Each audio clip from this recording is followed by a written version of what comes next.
keep that out of the water for your first cast.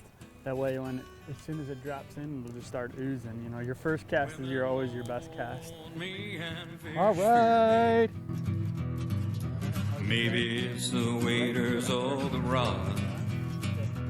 Oh, you got a jumper. Me and fish My fear first me. steelhead of the morning. Is living the life of a local fishing guide. I think they figured it out. I got Darcy, Egan, waiters. I got a Jeff fish going Yeah, right. super fresh fish. This fish has probably only been in the river for a day or so. So, however far we are from Lake Erie, that's where he's come from. Yeah, we're good 7-8 miles upriver, so he's been cruising pretty fast. There you go. Okay. What a pretty fish. What a pretty, and boy, look at that. He took that right on under his nose. Yep. Unhook him. You got him? Yep. Okay, and that was a spawn bag, spinning tackle, float, split shot, and a very chrome steelhead trout. Little Manistee River trout, they're beautiful fish. Yep. Wow. Well, thank you. Sure. You put me on that perfect drift, as we say. Yeah, I think we got something figured out. Let's see if we can get another now. Ohio steelhead drifters, put me on fish. That's the whole object of fishing the Chagrin River on a beautiful day like this. All right, let's get ready to cut them loose. Women want me and fish fear me. On normal guy trips, do you do lunch too as well? Yeah. We usually do a shore lunch, you know. So. Mm-hmm. Now, venison and salmon, that can't be a normal thing. It depends how hungry we are gonna be feeling for the day, you know. On those. No, we were talking about the different things we were doing, and we do. So we thought, what a better way than bring some Alaskan salmon from, my trip this summer. So this is the silver salmon we catch. Now up you there. caught that out of Bristol Bay. Yeah, in that the area. rivers that feed into Bristol Bay. Yep. That's really a critical area of Alaska right now. They want to mine up there and do all the bad things in the Bristol Bay area. Yep. Mine. Yeah, that's a bad deal. Really is. Bad deal. So we'll do a little Soy, This is a recipe I learned up there. A little soy sauce, little brown sugar. a little brown sugar. What else do you put on your salmon? That's a secret. No, spike seasoning. It's just an all-purpose seasoning. It works. Oh, okay. It just works real well with this. Spike. Yep. That's pretty cool. And of course, the venison. Who shot that? That's It was either myself or my girlfriend, I think. That's From the fall of 11, so. so it's Pretty fresh. new. I hear a lot of people say like, oh, I don't like steelhead or I don't need steelhead, and I think a lot of it has to do with the preparation, how you prepare it and process it, and they're best fresh. They don't freeze very well, so There you eat them go. within a day or two. That's one thing. You want to before you take them home, it's a good idea to bleed them out. Sure.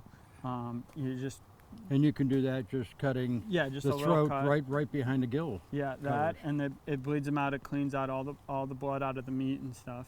Sure. And then keep them cold and season them up good. Like my recipe, we're doing salmon today, but It would work well with steelhead as well. I do it all the time. People think it's the greatest thing in the world, and then I tell them it's steelhead, and they're like, "Oh, I want to get some steelhead." Then I tell some fishermen that don't like it, they're like, "Are you crazy?" But Well, it's good. But soy sauce, brown sugar. Yeah, we'll sear the meat side first. Then Okay. do some soy sauce, brown sugar, and spike seasoning. It's all-purpose seasoning. And Terrific. yeah, we're gonna try it out here in a sec.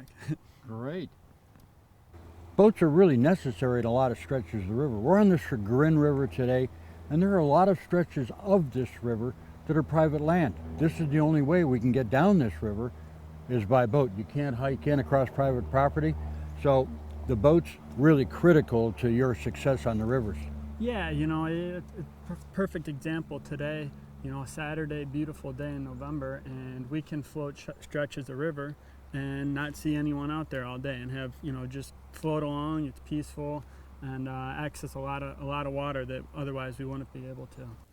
It's a different perspective that not a lot of people have done around here. You don't see it. It's not very popular yet, but it's something I can see definitely happen in the future, and it does definitely allows you to access, you know, a lot of great water, you know, and some scenic stuff, you know, seeing bald Sure. eagles and, you know, all kinds of Bald stuff eagles like that. are really cool. Yeah.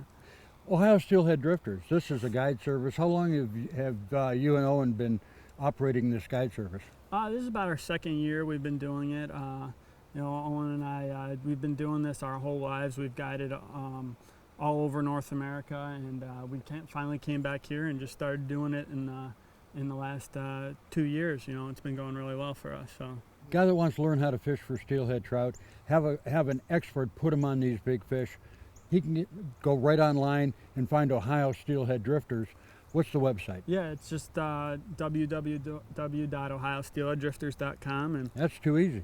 yeah, yeah, and all our contacts there. We usually are updating our blog daily or weekly, so you'll know what how we've been doing, what the reports are, and we're pretty much open from October all the way through beginning of May. Yeah. Of course, you guys do some glamorous guiding as well. Alaska. Tell me about that real quick. Yeah, that's just something I did for my summer job while I was in college, and now that I'm out of school, I take a vacation from my other job and go up there for a few weeks every year and guide at Togiak River Fishing Adventures up in Alaska, and silver salmon. It's more like a working vacation there, really. And then Owen, he guided out in Wyoming, Montana, Idaho for years, and he's back here. He tries to make a couple trips, you know, every once in a while. So as Ohio steelhead fishing is developed, you guys have said, why not guide close to home? Yeah, why not? You know, it's something. It's kind of like a side thing for us, but we're constantly on the water, you know, and why not? You know, we figure one of our favorite passions is putting people on fish and teaching them the sport we love. So. It just made sense for us to get into the guiding thing, you know. Hey gang, we got two 28-year-old guys from the west side of Cleveland having a great time catching fish and taking others fishing as well. OhioSteelheadDrifters.com. We're fishing for game fish, not bait.